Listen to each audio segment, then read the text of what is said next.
Es miércoles 12 de diciembre de 2012, gracias a usted que nos acompaña a través de la prensaráfica.com o nos escucha en GD Radio del grupo Dutriz. Con nuestro invitado, los temas de reflexión de este miércoles, la institucionalidad y el Estado de Derecho en El Salvador, los desafíos planteados para la izquierda del país en 2014, quizás también hablar un poco de las implicaciones geopolíticas que tiene el hecho de la enfermedad del presidente de Venezuela, Hugo Chávez.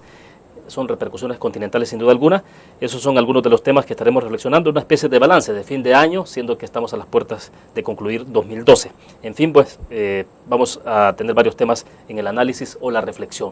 Nos acompaña en nuestros estudios Félix Ulloa, él es un reconocido abogado de nuestro país y presidente del Instituto de Estudios Jurídicos de El Salvador, IEJES. Félix, un gusto, bienvenido. Gracias, William, siempre es un placer conversar contigo. Bueno, perfecto, Félix. Para comenzar, entonces, hubo elección de Junta Directiva en IEJES, ¿no? Entonces, sí. Reelecto como presidente.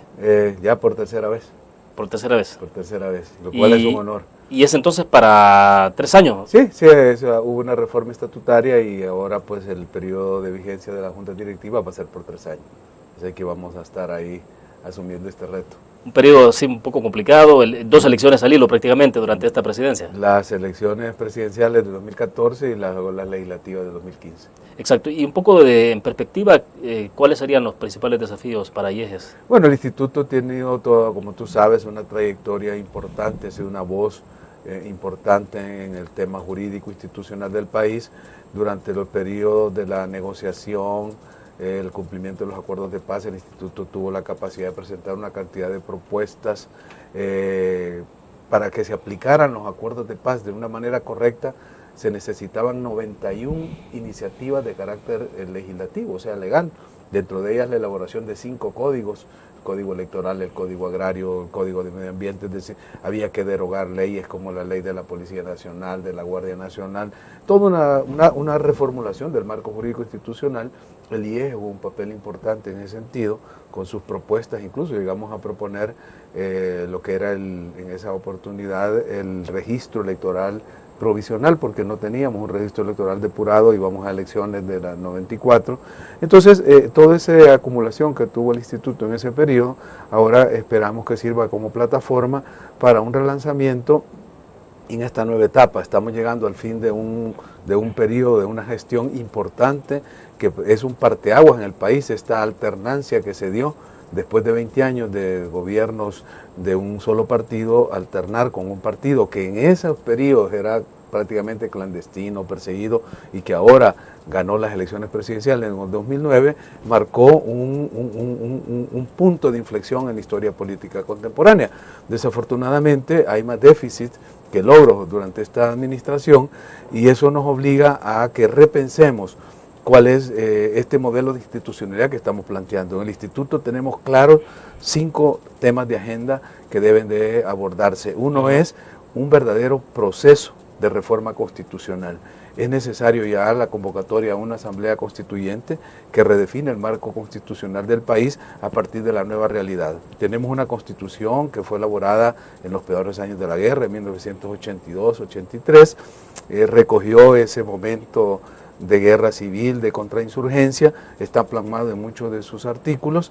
Se dieron los procesos de reforma agraria, recordemos el famoso artículo 109 de la Constitución, que redefinía la tenencia de la tierra, y así se crearon instituciones nuevas. Luego hubo los acuerdos de paz, las reformas del 91, pero no se ha hecho un ejercicio de darle al país, a esta nueva república que todos soñamos, el nuevo perfil institucional. Esa es una de las tareas que nos vamos a abordar, insistir en la necesidad de una nueva asamblea constituyente que nos dé una nueva constitución para este nuevo siglo.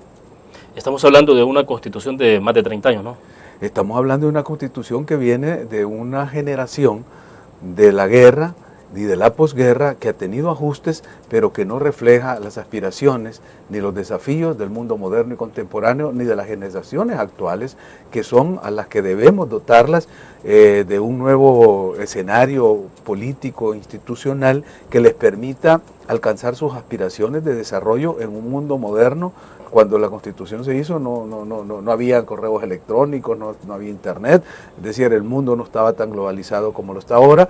Los procesos de la gran revolución en las ciencias de la comunicación no lo habíamos visto, entonces todo esto necesitamos que quede contemplado. Es una nueva constituyente. Tiene que ser una nueva constitución, ya no necesitamos más parches, más reformas puntuales, más ajustes, más negociaciones coyunturales por aspectos específicos. Necesitamos repensar el país, dotarlo de un nuevo marco jurídico institucional en el cual se garantice derechos fundamentales, que son los que están contemplados en la parte dogmática, la parte orgánica de una nueva estructura del Estado. Por ejemplo, hace falta un tribunal constitucional. Tenemos una sala de lo constitucional adscrita a la Corte Suprema de Justicia, que en todos los países son cortes de casación. Aquí a la Corte de Casación le hemos adjuntado una sala constitucional. Hay que separar eso y crear un verdadero tribunal constitucional. El Tribunal Supremo Electoral, el Ministerio Público, es decir, necesitamos hacer toda esta revisión institucional en la parte orgánica y luego ya en la parte sinalagmática, las constituciones, los procedimientos, hay que agilizar muchas cosas. Viste que nos hemos visto entrampados en las elecciones de segundo grado, de funcionarios de segundo grado, porque los plazos no están muy definidos, que si una legislatura puede elegir 2 veces a un tercio de la sala. Bueno, debe intervenir la sala de lo constitucional. Por eso, ¿no? para aclararlo, pero necesita, esto debe estar claro en el texto del Constitución. Félix, pero no deja de generar bastante, en algunos se genera un poco de alergia esto de hablar de constituyentes, porque se habla mucho también de los artículos pétreos. En ese contexto, ¿cómo se debe plantear esa discusión? Sí, yo comparto ese temor, sobre todo porque los procesos de reformas constitucionales que hemos visto, sobre todo en el sur del continente, han sido más para prolongar los mandatos de los presidentes. Es decir, ha habido un proceso, un nuevo constitucionalismo latinoamericano que pretende fortalecer un presidencialismo hegemónico en la República Latinoamericana, y eso despierta temores fundados en ciertos sectores en nuestro país, donde tenemos clarísimo, y es una cláusula pétrea, la no reelección del presidente. El interrumpir la alternabilidad en el ejercicio de la presidencia da derecho a la insurrección, dice la Constitución. Entonces, desde luego hay temor a que se introduzcan instituciones de la democracia directa, como es el referéndum, el plebiscito, la revocatoria de mandato, las iniciativas ciudadanas, que deberían estar en nuestra Constitución. No hay que tenerle temor a este tipo de consultas populares que no tienen que ver con estos modelos recientes suramericanos, sino que vienen de constituciones tan sólidas como la de Estados Unidos, donde el referéndum, el recall, que es la revocatoria de mandato, las iniciativas ciudadanas vienen desde la Constitución de Filadelfia. O sea, son instituciones antiquísimas que han permitido a los ciudadanos ejercer la verdadera soberanía al momento de participar en el proceso. Pero ¿de qué forma entonces se espantan esos fantasmas o demonios, digamos, que hay alrededor de este tema? ¿Cómo se superan para entrar a una discusión que sea seria y que efectivamente la gente entienda? El referéndum, por ejemplo, en Costa Rica lo tiene, ¿no? Con el Tratado de Libre Comercio sometieron a una especie de referéndum, a una consulta ciudadana. Claro, mira, la forma de espantar cualquier duda, cualquier temor de que haya una agenda oculta es plantear los puntos de la reforma constitucional que se van a abordar con seriedad. Establecer, como yo te decía, dentro de la parte dogmática, creo que somos de los países que tenemos mejor garantizados los derechos individuales y colectivos de nuestra población. Hay más de 89 derechos consignados en la parte dogmática de la Constitución. Habría que revisar algunos de ellos porque han sido obsoletos o adolecen ya por el paso del tiempo de alguna obsolescencia. Pero en la parte orgánica sí creo que se necesita actualizar las instituciones. Por ejemplo, tenemos la Asamblea Legislativa, que si no lo hace por la vía de su reglamento interno, hay que imponerlo desde la norma constitucional, su funcionamiento, porque se han equivocado ellos cuando consideran que la facultad, de la capacidad de regulación legislativa que tienen los parlamentos les da derecho a hacer lo que quieran, y por eso no querían aceptar los parámetros que daba la Sala de lo Constitucional cuando lo resolvió alguna sentencia y les dijo cómo deberían de hacer las leyes para que no fueran inconstitucionales. Tenemos Asamblea Legislativa que dura todo el tiempo, los 3 años para que son electos están ahí. No, los parlamentos funcionan por periodos de sesiones parlamentarias, luego entran en recesos. Hay recesos para que los diputados vayan, estén en contacto con sus electores en sus territorios y no están en funciones, porque si no, dejan de asistir a las sesiones. Por eso vemos el enorme ausentismo de los diputados. y cobran el sueldo completo. Habría que pagarles por dieta en los periodos de sesión. Ya. Es decir, hay toda una serie de lo que yo llamo ingeniería constitucional que deberíamos de abordar para modernizar nuestro sistema democrático. Perfecto, dejo plantear la interrogante. Lo que estamos presenciando, hemos visto en el tema de institucionalidad, de la desaveniencia, los choques que ha habido entre Asamblea Legislativa, Corte Suprema de Justicia, tiene que ver justamente con estos temas que estamos conversando. Dejo plantear la interrogante, vamos a la pausa y volvemos.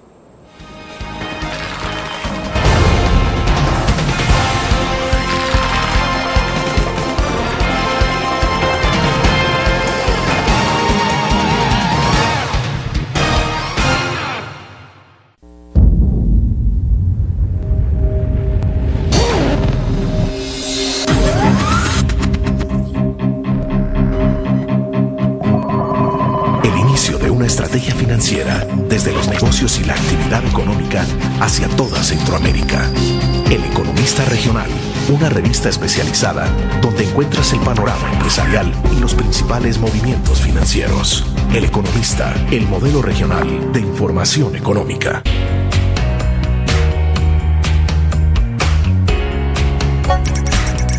Cada momento, donde quiera que estés, te damos el mejor contenido en diferentes plataformas para que tú escojas el medio para informarte. Y ahora con Grupo Dutriz Alive, la nueva aplicación digital. Vive la información como una nueva experiencia en tu periódico. Multiplicamos la forma de informarte. Grupo Dutriz.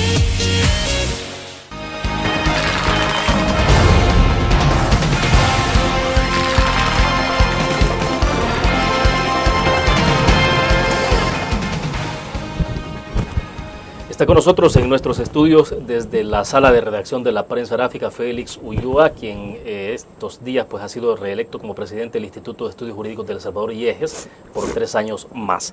Félix, decíamos, bueno, estamos hablando de la necesidad, decía, de entrar a trabajar sobre una especie de constituyente, pero preguntaba en el segmento pasado, al cierre, si lo que estamos observando ahora es justamente el reflejo o justamente reconfirmaría entonces la necesidad de establecer esa constituyente, es decir, la crisis que se ha vivido de institucionalidad, de conflicto entre poderes.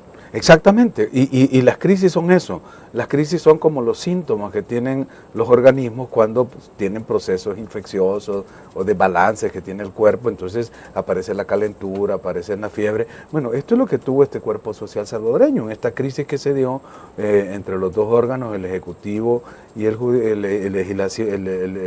y el Legislativo, y que intervino también el Ejecutivo, nos indicó pues que nuestro sistema no está funcionando muy bien, que no hay claridad en lo que son los procesos de pesos y contrapesos entre los órganos y que necesitamos dejarlos más claros para que no queden sujetos a interpretaciones o a subjetivismo. Yo te decía de que un proceso de reforma constitucional o de creación de nueva constitución es parte de un acuerdo nacional. Cuando el presidente Funes anunció que su gobierno era un gobierno de unidad nacional, yo pues sin adelantarle más los augurios ni nada, le dije pues que debería de ser más preciso en el uso de los términos, porque no era un gobierno de unidad nacional el que él iba a encabezar, sino lograba tener un pacto, un consenso nacional que apoyara una plataforma. Pero el problema es que nunca presentó ni la plataforma ni convocó a ese pacto, a ese gran pacto de refundación de la República. Acordate que nos presentaron un plan quinquenal un año más tarde, que ya no era quinquenal.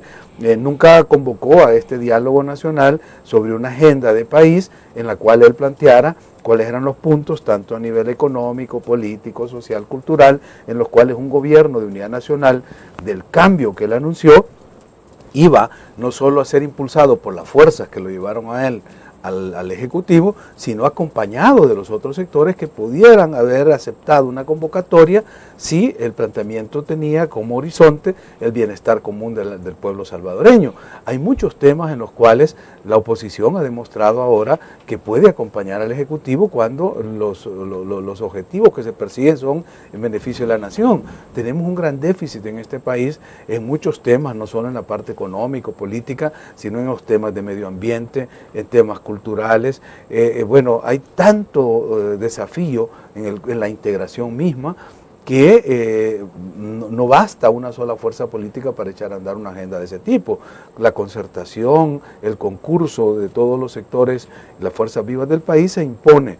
Y este es un momento en que el presidente podría hacerlo para dejar una herencia, dejar un legado, dejar una huella de su paso por este primer gobierno del cambio. Una decisión que tomó el pueblo de otorgarle por primera vez en la historia del país el poder a las fuerzas de izquierda, y que nosotros que somos gente de izquierda nos sentimos alejados, incluso avergonzados de muchas de las cosas que se están haciendo desde un gobierno de izquierda, desde una fracción legislativa de izquierda, porque nunca pensamos que una vez en el poder se iba a distorsionar tanto los planteamientos que se hicieron, ni aquellos ideales por los cuales se luchó.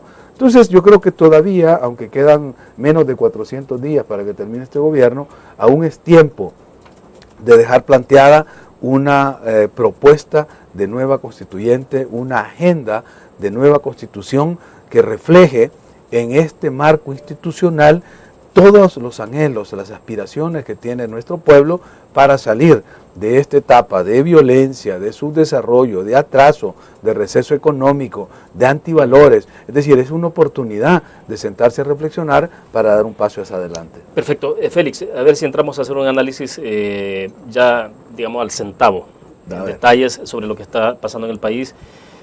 Vino la relatora de Independencia Judicial de Naciones Unidas hace 3 semanas aproximadamente, un poco más, y bueno, declaraciones en torno a lo que estaba viviendo nuestro país. Bueno, no se había elegido todavía el fiscal general de la República. Después escuchamos declaraciones de Sigfrido Reyes descalificándola, bajándole prácticamente nivel, importancia a lo que ella estaba planteando. Pero bueno, al final de cuentas sí hemos tenido fiscal, pero ¿qué es lo que está pasando? ¿Por qué siguen habiendo tantos planteamientos contrarios en el tema de institucionalidad? Yo creo que lo que hay, en primer lugar, hay una opacidad en los intereses que se están defendiendo o por los cuales se está trabajando desde la agenda legislativa, más que todo, y por eso cuando aparece un informe como el de la relatora especial que vino y que está encargada para velar por la independencia judicial en los estados miembros del sistema, la reacción es de ese tipo, una reacción que afortunadamente es personal, porque no es institucional. Entiendo yo que no es el FMLN como partido el que tuvo esta reacción, porque si alguien en todo este planeta, como me decía anoche un amigo firmante de los acuerdos de paz, si una organización en este planeta debe tanto a Naciones Unidas es el FMLN, por lo tanto no debería de haber una reacción de descalificación a una actuación de Naciones Unidas. Por suerte, hemos visto que el día 10 de este mes, pues, celebrando, conmemorando la fecha de la Declaración Universal de Derechos Humanos, la Corte Interamericana da una sentencia que también por venir de un organismo supranacional tiene reacciones igual de confrontadas entre diversos sectores, y eso permite de que entremos al problema de la supranacionalidad de una manera más seria, más meditada y con la responsabilidad que tienen los estados cuando dejan de manejar los conceptos de soberanía en los términos tradicionales que manejaban los estados-nación en el pasado y entran al concierto de la comunidad internacional. Hay una cesión de soberanía en el momento en que tú firmas un protocolo, un acuerdo, un convenio y te comprometes a cumplir ciertas normas que obligan también a otros estados de una comunidad.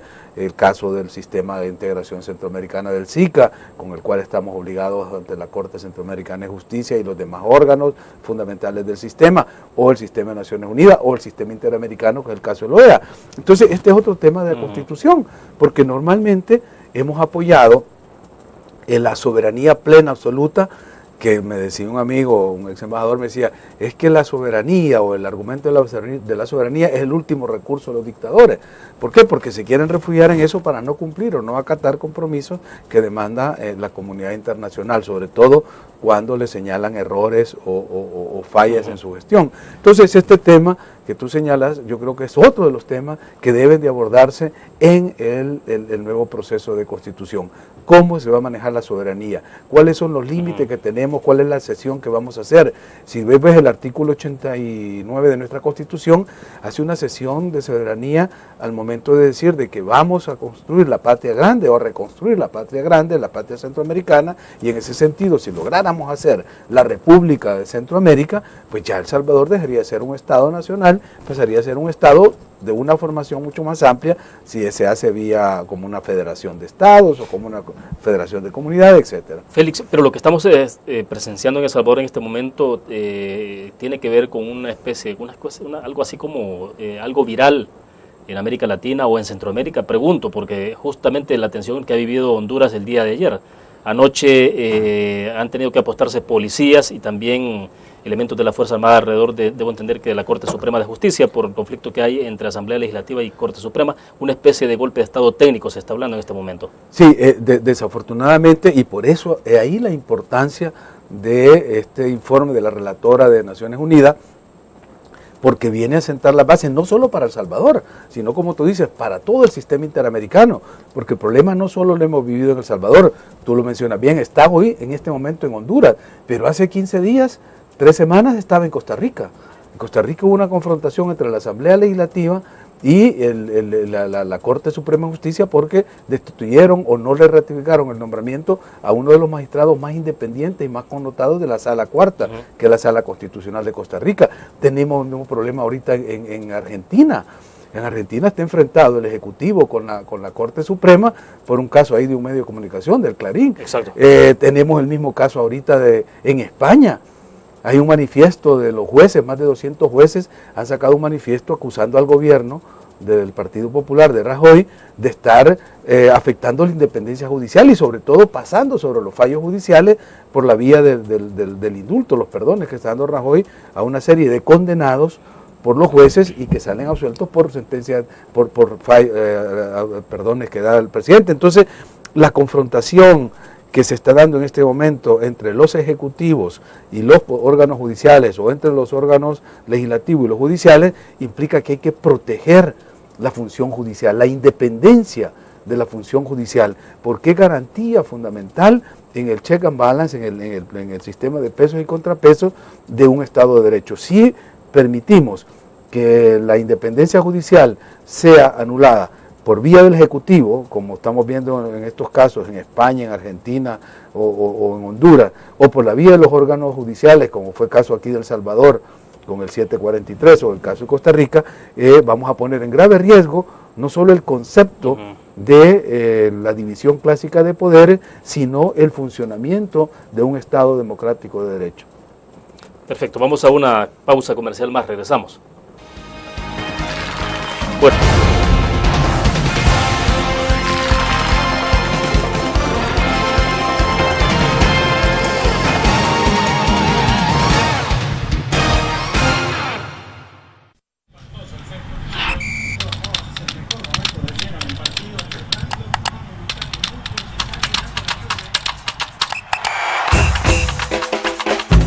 La emoción del deporte está en www.elgrafico.com.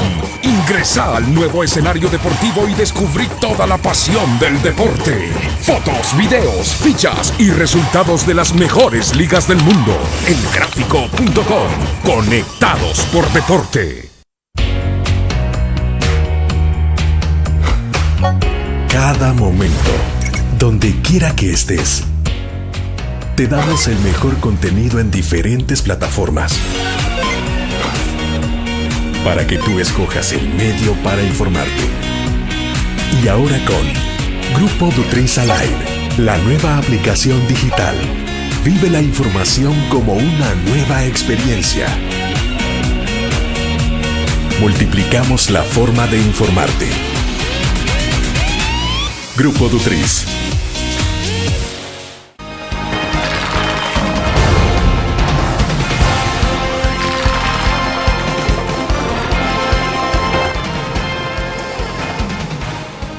Félix, pero entonces lo que estamos presenciando no son hechos aislados, sino que es como la expresión de algo que está ocurriendo en el continente. En muchos países. Del tema de independencia, de ejecutivo, sistema de justicia. Exacto, y por eso es que remarco yo la importancia de un informe como el de la Relatora Especial para la Independencia Judicial de Naciones Unidas, porque no solo nos aborda en el caso salvadoreño, sino que extiende la preocupación del sistema hacia otros estados donde la independencia judicial está también en riesgo. De ahí que deberíamos no solo de agradecer a esta profesional que vino a trabajar a nuestro país y que se tomó pues el trabajo de estar recopilando la información, reuniéndose con todos los sectores para producir un informe muy profesional, muy objetivo, que no solo advierte el riesgo en el que está cayendo la independencia de la función judicial, sino que también da recomendaciones de cómo se deberían de abordar estos casos para evitar, primero, la colisión entre órganos o poderes del Estado, y segundo, para garantizar y mantener el respeto y la independencia de cada uno de los órganos. Esa es la base del Estado de Derecho, la independencia de los órganos. Ningún órgano tiene sobredeterminación o preeminencia sobre los otros. Aquí erróneamente se habla del primer órgano del Estado, y yo creo que los diputados se lo han creído, pero no hay primer órgano del Estado, ni segundo, ni tercero. Claro. Hay tres órganos fundamentales. Muy distintos. Dice el artículo 86. De los tres órganos fundamentales del gobierno, dice, son legislativo, ejecutivo y judicial. Quizás porque lo mencionó así, piensan que el primero es el órgano judicial, el legislativo, pero no hay eso. Y yo pienso, y les hago un llamado a los diputados, para que reflexionen y veamos de que es momento de corregir la expresión de la voluntad popular que se dio en marzo de este año, dejó claro el mensaje del electorado. ¿Por qué hubo ese absentismo electoral? ¿Por qué la primera fuerza política del departamento de Salvador, que era el FMLN, perdió 120,000 votos en el departamento? ¿Por qué perdió todas las alcaldías emblemáticas? Es un mensaje, hay que entenderlo, pero hay omnubilación, hay arrogancia, hay prepotencia, y eso no permite ver con claridad qué es lo que está pasando. Y el riesgo, y lo digo porque tú lo anunciaste ahí, cuáles son los desafíos de la izquierda. Pues yo como hombre de izquierdas, que he sido siempre y que me sigo considerando hombre de izquierdas, tengo esta preocupación, porque la izquierda oficial o la izquierda orgánica actual del FMLN, su dirección está yendo por un rumbo equivocado, que nos está llevando a otras opiniones de izquierda, a otras formaciones, sobre todo de la izquierda democrática, de la que yo vengo y de la que formo parte, a preocuparnos de este vacío que va a quedar en el espectro político nacional si no se hacen estas correcciones. El hecho de que se haya elaborado ya la fórmula presidencial es un mensaje claro al electorado de que puede haber entendimiento y corrección entre las tendencias del FMLN, y eso puede permitir que otras formaciones de izquierda dentro y democráticas dentro del panorama político podamos apoyar esta propuesta. Pero si no se corrige esto que se está haciendo desde la fracción legislativa o desde la presidencia del órgano legislativo, se va a afectar la misma fórmula presidencial. Ahí se habla de una troika, que es la que manda ahí en la Asamblea Legislativa, y no habla muy bien pues de lo que debería ser la primera fuerza política, la fuerza que habló del cambio, en la que muchos creímos, pero que ahora pues estamos bastante decepcionados y quisiéramos ver una corrección de rumbo. Ahora, es complicado, digamos, lo que está pasando, sobre todo si se estimula o tiene la connivencia de la misma izquierda en el país. Sí, hay un riesgo de que se pueda caer en una dispersión. Recordémonos que hay dos partidos de izquierda que están en formación, que están recogiendo firmas, el partido Movimiento Nuevo País y el Partido Socialdemócrata de Jorge Meléndez, que pudieran en algún momento servir de opción para los sectores que están decepcionados con la izquierda orgánica oficial, la izquierda oficial del FMLN. Pero esto, si no se refleja numéricamente en las elecciones, contribuye a una dispersión de la izquierda. Entonces las izquierdas, en lugar de buscar un proceso de unificación, de concertación y de unidad en la acción, que era lo que hacíamos en la guerra, se llamaba unidad en la acción, va a haber una fragmentación, una dispersión. Y lo que es peor, mucha gente que no va a querer participar en ninguna de estas propuestas se va a quedar en su casa, que es lo que vimos, lo que pasó en marzo de este año en las elecciones legislativas. Como se trata de elecciones presidenciales, el tema es mucho más grave, porque ya la elección, como todos van anunciando, va a ser una elección a 3 bandas. Y en esas 3 bandas no caben ni los advenedizos ni los pequeños, van a ser 3 grandes propuestas las que se van a entrar a la discusión. Si se tratara de una elección municipal o legislativa donde hay posibilidad de participar en pequeñas cuotas de poder, con un diputado, con 2, con un par de alcaldías, creo que sería propio y legítimo estimular la participación de todas las formaciones de izquierda para que cada una afianzara su propia identidad. Lo hemos visto en Francia ahora, el Partido Socialista logró aglutinar a todos los sectores, los que antes eran los de Chevènement o otras formaciones de la izquierda comunista se sumaron, pero Mélenchon mantuvo su decisión de mantenerse a la izquierda del Partido Socialista y logró una presencia y posicionó un grupo de izquierda. Lo estamos viendo en otros países donde el ecosocialismo, o sea, la izquierda ecosocialista es la que está asumiendo nuevos discursos. Entonces, en El Salvador todavía no han venido estos aires de discusión del debate moderno de la izquierda y estamos todavía con planteamientos de la Guerra Fría, de la época de la Unión Soviética, del imperialismo, cuando los debates están en este momento centrados en otros temas. ¿Cuántos actores ves participando electoralmente en 2014? ¿Serían 3 actores fundamentales o solamente 2? Hoy por hoy tenemos fórmulas inscritas, Arena y FMLN. Bueno, el partido Arena que todavía no completa fórmula, pero ya está definido quién es el candidato. Me han asegurado que ninguno de los 2 candidatos presidenciales va a llegar a ser inscrito en el Tribunal Supremo Electoral. ¿Será tanto así? Yo pongo en duda esto primero en el caso del FMLN porque fue nombrado en una convención. Y según los estatutos, esa es la convención, la máxima autoridad para definir estos temas. En el caso de Arena, pues no sé todavía cuál es el proceso. Pero en todo caso, asumiendo de que los 2 candidatos nominados actualmente por los partidos mayoritarios se mantienen y llegan a la contienda, siempre la decisión se va a hacer a 3 bandas. Es decir, la posibilidad de una segunda vuelta está planteada. ¿Por qué? Porque hay una apuesta a que los votos duros de los 2 partidos sean los que se expresen. Pero hay un segmento de la población, ese voto oscilante, ese voto indeciso, el voto independiente, que se manifestó en el 2009 con 500.000 votos que llevaron los amigos de Mauricio, que siempre ha sido el que define, que es el fiel de la balanza. Ahora se le está planteando como una tercera vía la opción del expresidente Saca. Hay quienes hablan de la cuarta vía. Hay una cuarta vía que es la vía ciudadana. Esta todavía no ha tomado forma, pero unas personalidades que me han hablado a mí, me han buscado, me han dicho de que hay necesidad de hacer una cuarta vía, que sea una vía ciudadana, que venga desde la sociedad civil, de los sectores sociales, que encuentre un referente en un partido político, desde luego, porque necesita un partido para participar, pero que sea fundamentalmente un partido ciudadano, que es la cuarta vía. No se sabe si va a tener forma o no, porque las personas que han planteado esto, algunos de ellos fueron candidatos independientes que no tuvieron éxito en la elección del 2014, del 2012, esta que acaba de pasar, y entonces hoy están viendo de que toda esa acumulación que tuvieron pudiera ser el pivote para construir una cuarta vía.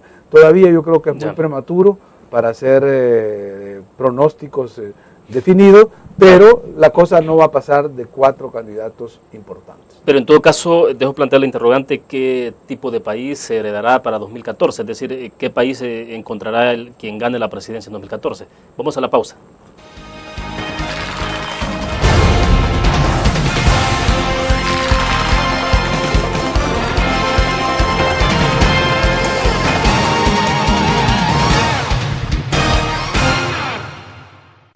Ingresa gratis a un nuevo nivel de lectura. Desde tu computadora, busca en nuestra página web el link del kiosco LPG. Regístrate y listo. Escoge tu lectura.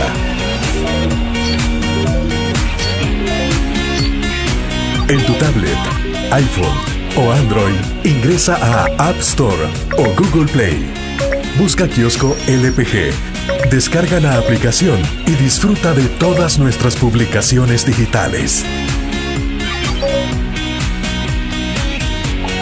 Grupo Dutriz. Multiplicamos la forma de informarte. La interacción con la tecnología llega con múltiples formatos. Nueva revista Tech Live, la información tecnológica más actual y los gadgets que modifican tu estilo de vida. Tech Live es una revista multiplataformas que te ofrece los últimos avances de la tecnología, las herramientas de mayor utilidad e interesantes artículos de la era digital. Escoge el medio que te mantendrá actualizado o visita nuestra web. Espera el futuro con Tech Live, una publicación de Grupo Dutriz.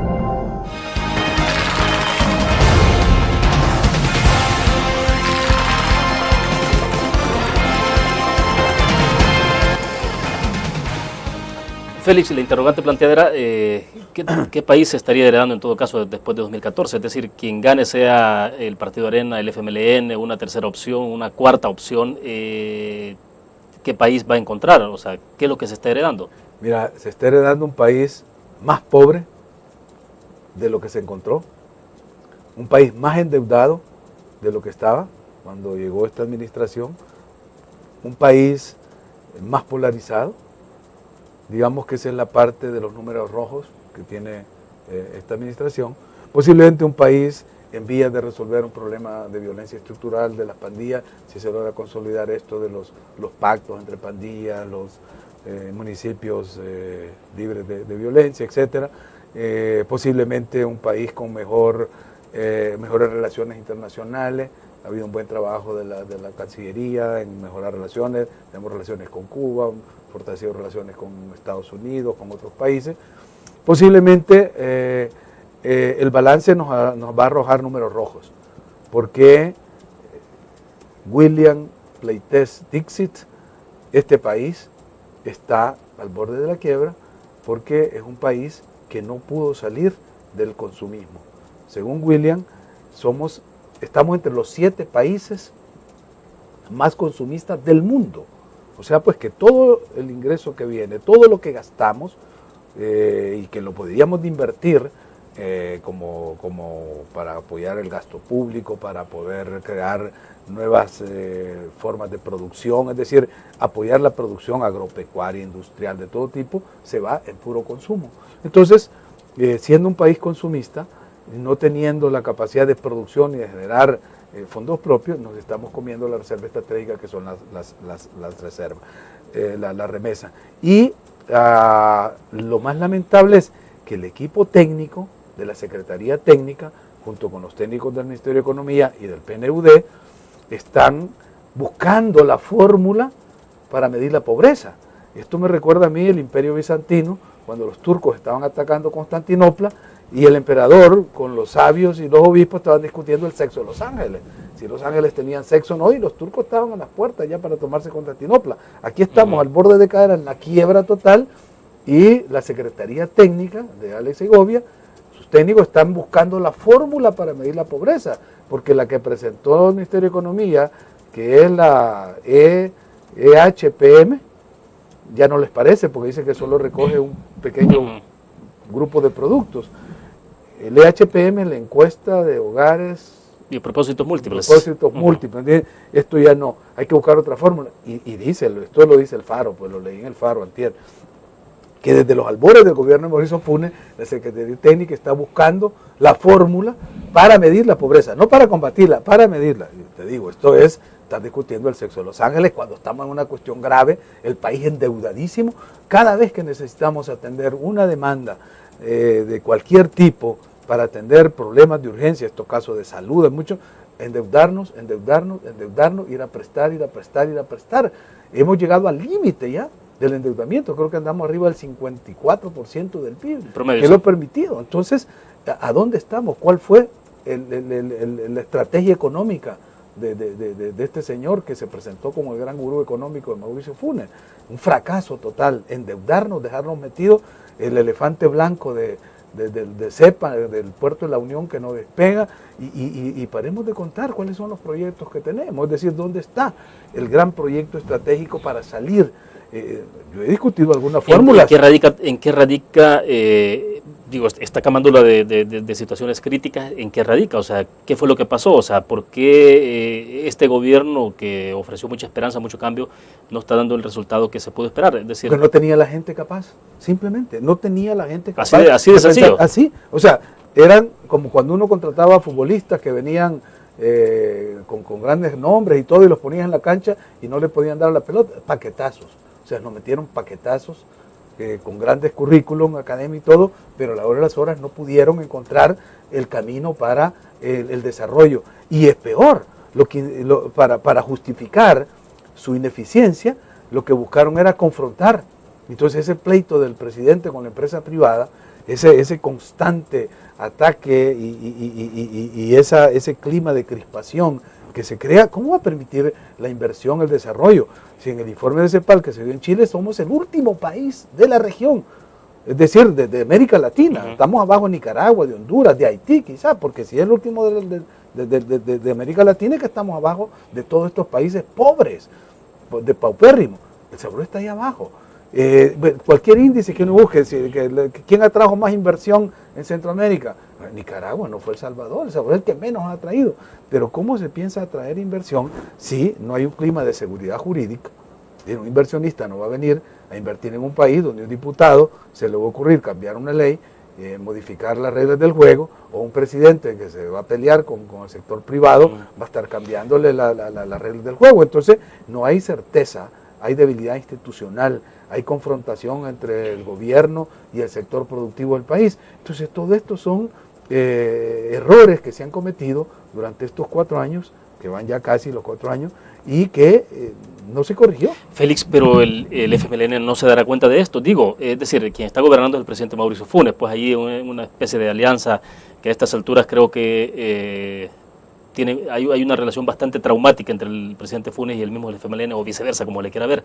Pero ¿qué pasa con el FMLN? Es decir, porque no hay la capacidad de reacción de autocrítica. Yo creo que el FMLN se ha concentrado en acumular su propio poder económico.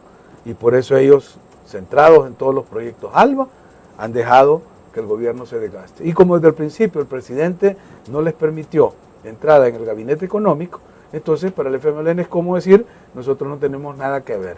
Él escogió su grupo, si ves, él escogió al secretario técnico, él escogió al ministro de Hacienda, él escogió al ministro de Economía, es decir, apartó al FMLN de todo lo que debería haber sido el gabinete económico. Entonces, bueno, pero es difícil que la gente entienda que hay ese tipo de distinción, o sea... Sí, no, para el gran público, la gente común está pensando que este es un fracaso del FMLN.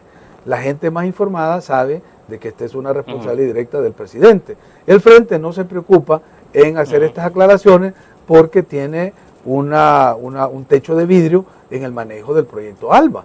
Porque el proyecto ALBA es un proyecto magnífico, es decir, yo lo he visto funcionar en países donde lo que genera de utilidades se invierte en beneficio del pueblo, que esa era la filosofía con la que se creó esto, dar a precios preferenciales el petróleo para que se venda, se tengan ganancias y las ganancias se inviertan en programas sociales. Aquí todo eso, no hemos visto dónde están esos programas sociales. Entonces la acumulación de ese capital por parte de este grupito del FMLN, es decir, donde hay mentes muy ágiles, muy inteligentes, muy dotadas, hay un economista ahí, que yo lo iba a contratar como jefe de planificación del Tribunal Supremo Electoral, que es una mente maestra que está conformando este poder económico. Entonces el Frente, más bien, o la cúpula del Frente, se ha preocupado más en construir su propio poder económico desde el ALBA, que le da poder económico y compite ya con los otros grupos económicos,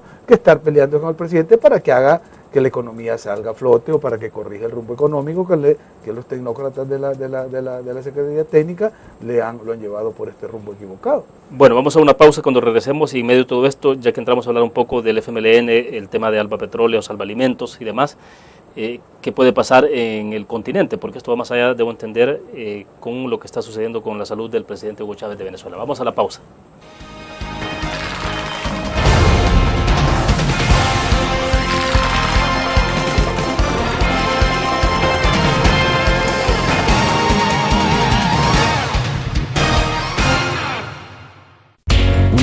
forma de vivir la información. GDA Live de Grupo Dutriz. Ingresa a App Store o Google Play y descarga gratis la aplicación GDA Live. Ahora busca en nuestros periódicos y revistas los iconos de GDA Live. Enmarca la imagen dentro de tu pantalla para animarla. Toca 2 veces la imagen para vivir la información en pantalla completa. Y recuerda que en el código ALIVE de la portada estaremos actualizando nuestras noticias. Con GDA Live, vive la información. Grupo Dutriz, multiplicamos la forma de informarte. Un graficionado no olvida la historia, y aunque perdió una y otra vez, no perdió el orgullo. El graficionado se levantó entonando su grito de batalla, respirando gritos de gol y celebrando las épicas victorias. Un graficionado cree en la magia de la camiseta y mantiene viva la ola de fe, porque el graficionado sueña con volver a un mundial. El gráfico lo hacemos por deporte.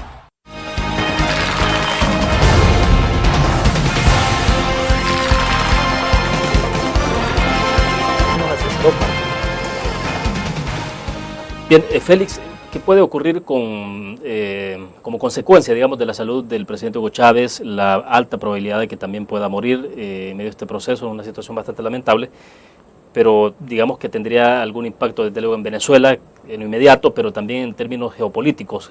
¿Qué implicaciones podría tener esto?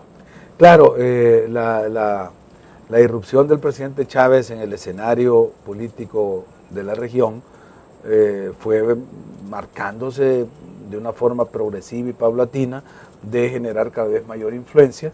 Yo recuerdo cuando todavía en 1998, antes que lo eligieran, él decía que su modelo, su guía ideológico era Tony Blair. Él veía un poco en el ex primer ministro británico una forma de hacer gobierno, era como un planteamiento socialdemócrata, de izquierda democrática.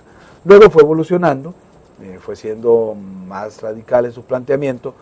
La forma que lo fueron arrinconando, hostigando también, le fue pasando lo que a los Castro en Cuba, de que cuando más se le fue arrinconando a Cuba en los años 60, tuvo que optar y dar el salto y caer en el campo de la Unión Soviética.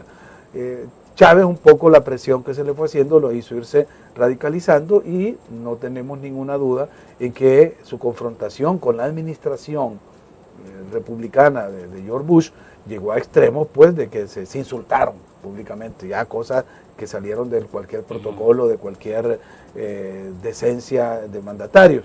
Pero aparte de eso anecdótico, la influencia que fue creando y las opciones que fue desarrollando, el ALBA, recordemos que es un acuerdo latinoamericano, bolivariano, que salía como una alternativa al ALCA que se había creado en Estados Unidos.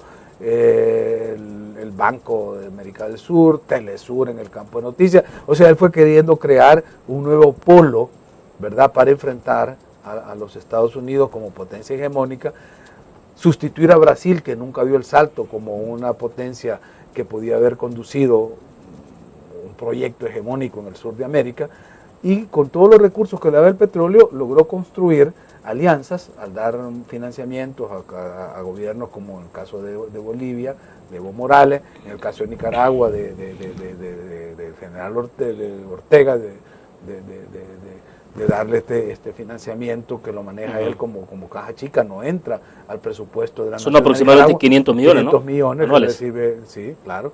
Entonces, esto sin duda hace que se cree un balance geopolítico en el cual la figura de Chávez tiene una presencia importante, y hemos visto cómo la ha usado para delegitimar instituciones que no le son favorables, la Comisión Interamericana de Derechos Humanos, a la misma OEA la ha puesto en jaque con esta creación de este nuevo organismo, ha tratado de sustituir la misma OEA, y por supuesto todo eso va a tener implicaciones en caso de que él falleciera, porque un nuevo liderazgo va a cambiar de rumbo, no solo si gana la oposición, en el caso de Capriles, en una eventual elección, sino porque el mismo Maduro, si siguiera Maduro, pues los énfasis son diferentes. ¿Cómo puede afectarnos en nuestro país? Mira, cuando yo estaba en Costa de Marfil, se hablaba mucho de la presencia de Gaddafi en toda esta zona del África del Norte y del África Occidental, por lo mismo, por esa presencia que tenía el coronel Gaddafi con los petrodólares, es decir, la riqueza que tenía su país y el manejo que hacía. Contribuía mucho directamente sobre esos países. Sobre esos países. Entonces generaba una zona de influencia, ponía y quitaba presidentes en estos países. Es decir, luego que disminuyó y que desapareció físicamente Gaddafi, que este equilibrio se rompió, los países tienen ahora otra dinámica. En América Latina pasaría lo mismo. Daniel Ortega no tendría la libertad que tiene ahora para manejar estos 500 millones. En Nicaragua se ha planteado de que es necesario no romper con el ALBA. Creo que nadie estaría dispuesto a dar marcha atrás en el proyecto ALBA.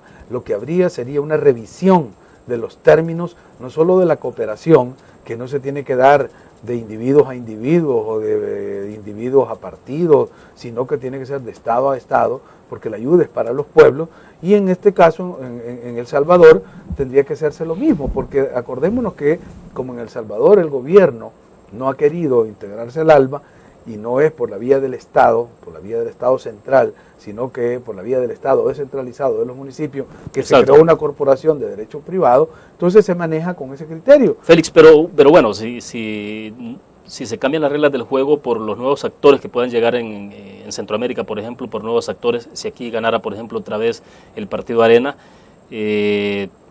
no sé, de repente, o el caso de Nicaragua, no sería tan viable, digamos, que desde Venezuela sigan llegando dineros como lo han hecho hasta ahora, sabiendo de que ya no tienen la misma influencia y que tampoco están en el ejercicio del poder. Depende de quién esté en Venezuela, porque Capriles ha dicho, y lo dijo en la campaña, que él lo que iba a hacer era revisar estos proyectos. No dijo que los iba a cancelar. Un nuevo entendimiento, un nuevo pacto, un nuevo contrato, con reglas claras y con administración transparente, nos aseguraría que esta cooperación venezolana, que en el pasado ya se dio, en el pasado había un protocolo que era el protocolo de México-Caracas. En la época de Carlos Andrés Pérez. El protocolo, el acuerdo de San José se llamaba, Exacto. donde estos dos países proveían a Centroamérica del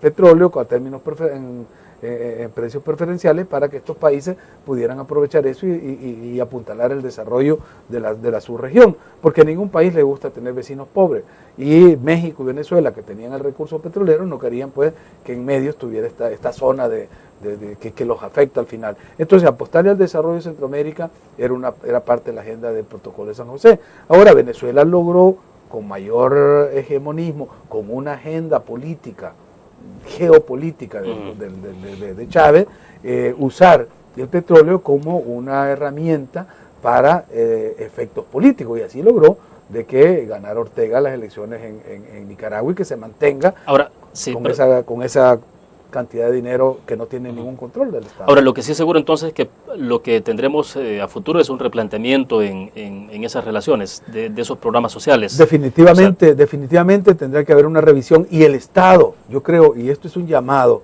para este gobierno y para el próximo gobierno, de que el ALBA hay que institucionalizarlo. No puede estar en manos de alcaldías, ni mucho menos de una corporación privada. Debe ser parte de una agenda de Estado, sea de derecha o sea de izquierda, el gobierno que quede en el 2014.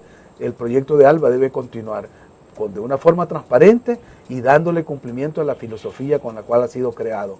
Dar este recurso que las transnacionales, la Shell, la Texaco y todas esas, lo agarraban, se lo ganaban y se lo llevaban para sus socios, para los dueños de estas empresas. Ahora, toda esa ganancia debería, en teoría, ser invertida en beneficio de los pueblos. Esa es la filosofía del ALBA.